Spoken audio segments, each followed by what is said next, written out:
Good day.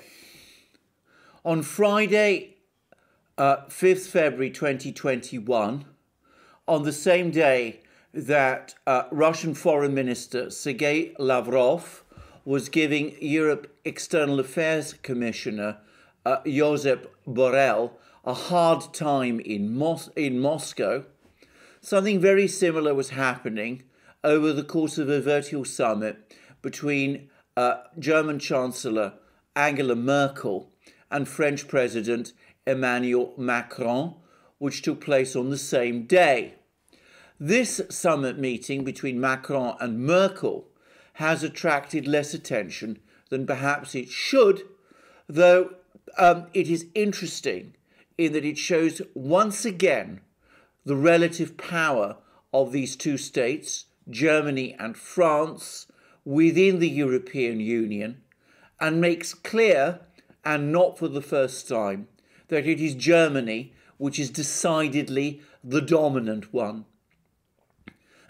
This is important because French President Emmanuel Macron, a highly ambitious leader, has been manoeuvring for some time now to take Angela Merkel's place as the de facto leader of Europe. He has clearly been frustrated by the second place to which he has been relegated by the Germans, which he feels obviously is unsuitable for France and definitely unsuitable for himself. In fact, and in reality, Macron has come up with various ideas and proposals, mainly for European integration, only to have all of them swatted aside by the Germans. The Germans also, in effect, swatted aside his attempt in the last weeks of 2020 to arrange a no-deal Brexit with the British. The Germans absolutely refused to countenance the idea of a no-deal Brexit because, from their point of view, that might have jeopardised their very large trade surplus with Britain. So what Macron found was that Angela Merkel, assisted by Europe Commission President Ursula von der Leyen, went behind his back and negotiated directly with British Prime Minister Boris Johnson a deal which averted a no-deal Brexit and gave the British a trade deal with the EU which protected the German trade surplus but was in other respects heavily weighted in Britain's favour. Macron has now had yet another demonstration from Merkel that it is Germany ultimately which in Europe calls the shots. And the topic this time was the Nord Stream 2 pipeline. This is a pipeline that Merkel herself negotiated directly with Putin and which provides for the building under the Baltic Sea of a gas pipeline between Russia and Germany, whereby Russian natural gas will be piped directly to Germany, circumventing the various transit states, Belarus, Ukraine, and the rest. It's fair to say that other European countries have been unhappy with this pipeline project. Many of them, including countries like Italy, which generally want better relations with Russia, are unhappy that Germany should be cutting deals with Russia on pipeline projects at the same time that it is insisting that countries like Italy go along with EU sanctions on Russia, which undermine Italy's economy. Several European countries are also unhappy at the way in which the Germans are leveraging their strong economic and commercial relations with Russia to position themselves as Europe's primary gas hub. And of course, there's also opposition to Nord Stream 2 from the implacably hostile countries to Russia, like the Baltic states and Poland, backed on this issue by the United States and by Britain, the latter, of course, no longer a member of the EU. So, looking at all this opposition to Nord Stream 2 across Europe, Macron, who, frankly, as I said, I think is not really interested in Nord Stream 2, perhaps calculated that this would be a good issue to rally the Europeans to his side against the Germans.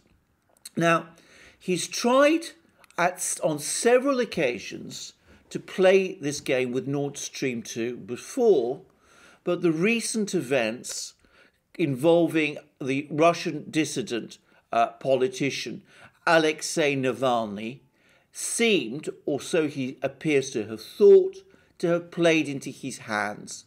As we know, Alexei Navalny decided to return to Russia, notwithstanding his alleged poisoning there and his brief stay in Germany, where he received medical treatment, and despite the fact that the Russian authorities had made it very clear that if he did return to Russia, he would face a spell of imprisonment on the grounds that he had breached his parole conditions arising from a fraud conviction which was made against him some years ago.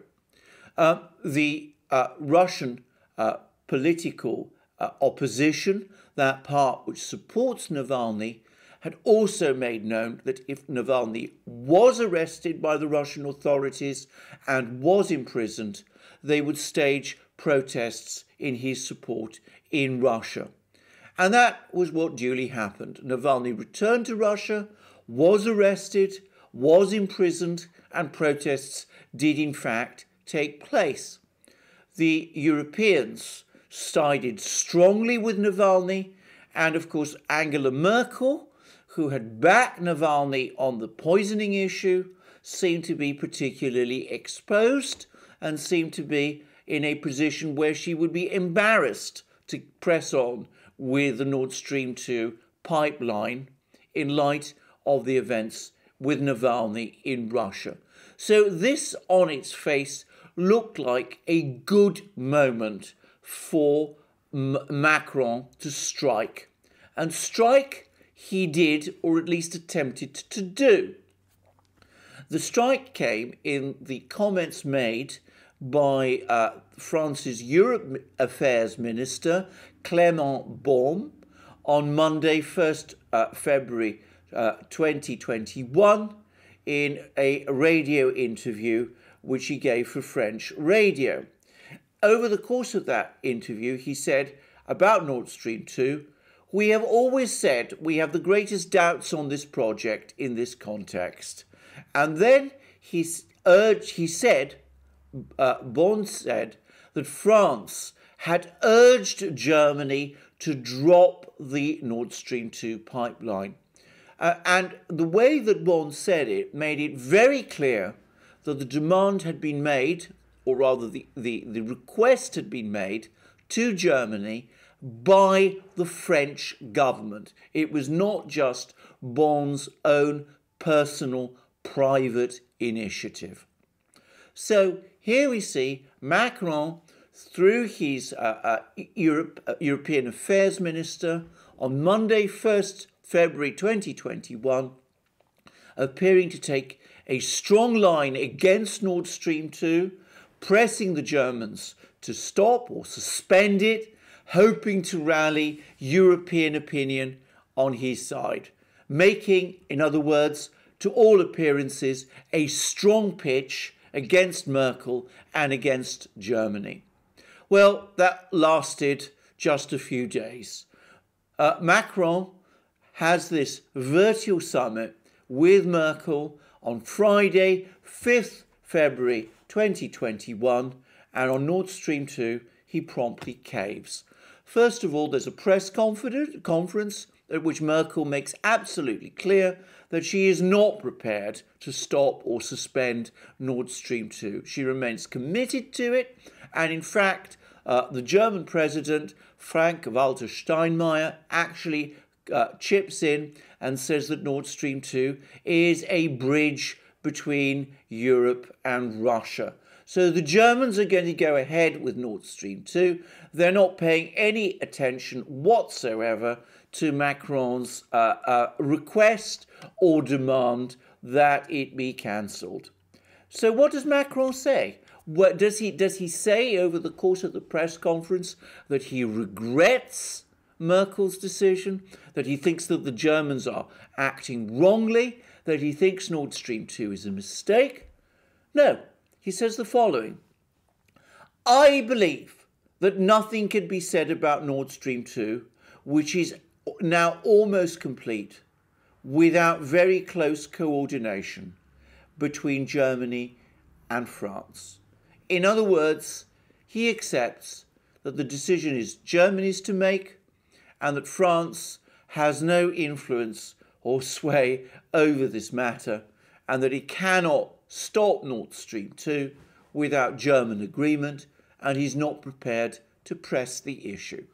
Which, of course, begs the question of why, in that case, he brought up the topic at all. This is yet another example of how Macron consistently overreaches and overestimates his own power and France's own power over that of Germany. Every so often, whether be it over Brexit, over Nord Stream 2, or indeed relations with Russia, Macron makes a big pitch and the Germans swat him down. And this was just the further example. And in fact, just to twist the knife in, the Russian ship Fortuna has now started laying pipes under the Baltic Sea to complete the last stretch of the Nord Stream 2 pipeline. And this was going on at the very time that Merkel and Macron were speaking, and over the course of the same week that Macron had talked about having the pipeline stopped or suspended.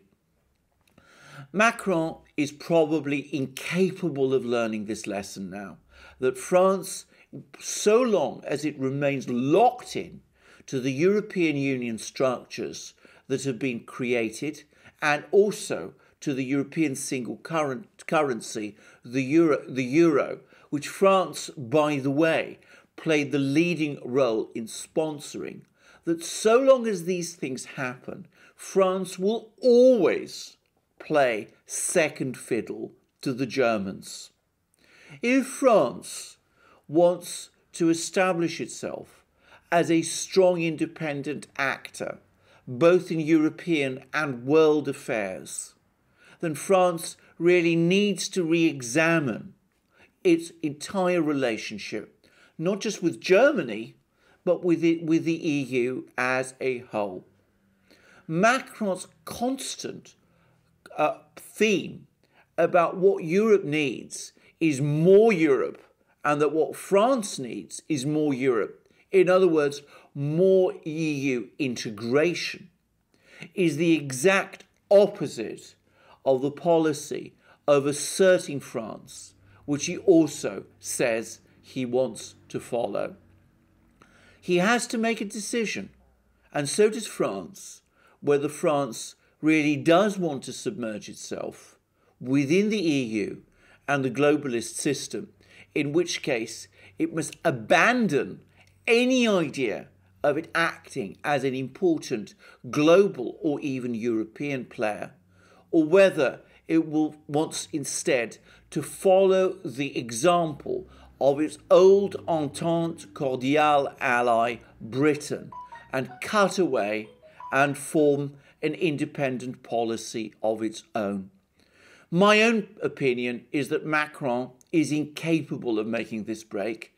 He is so committed to the European project and he is so globalist in his thinking that he is simply not capable of that kind of revolution of consciousness, even within his own mind, that such a break would call for.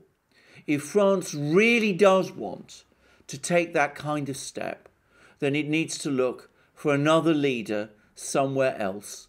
Possibly Marine Le Pen, or perhaps someone else. But Macron, obviously not. Thank you for joining me on this program. Please look me up. Continue to look me up on this channel, but also on our other channels, including our main channel, the Duran, where I do programs with my colleague and friend Alex Christoforou. Please also check out Alex Christoforou's own channel. You'll find links under this video. Please also join us on our other platforms. All our channels, I believe, are now on these other platforms: BitChute, Library, Odyssey, Rumble, and the rest. Please also join us or support us through PayPal, Patreon, Subscribestar, and via Bitcoin. And last but not least, don't forget to go to our shop, look up the great things you will find there: the amazing magic mugs, the superb t-shirts, long-sleeved and short-sleeved, the Duran sweatshirts like the one I'm wearing at the moment, our hats and our hoodies, all wonderful things. You can support the Duran by buying them, and I look forward to you joining me in my next program. Have a good day.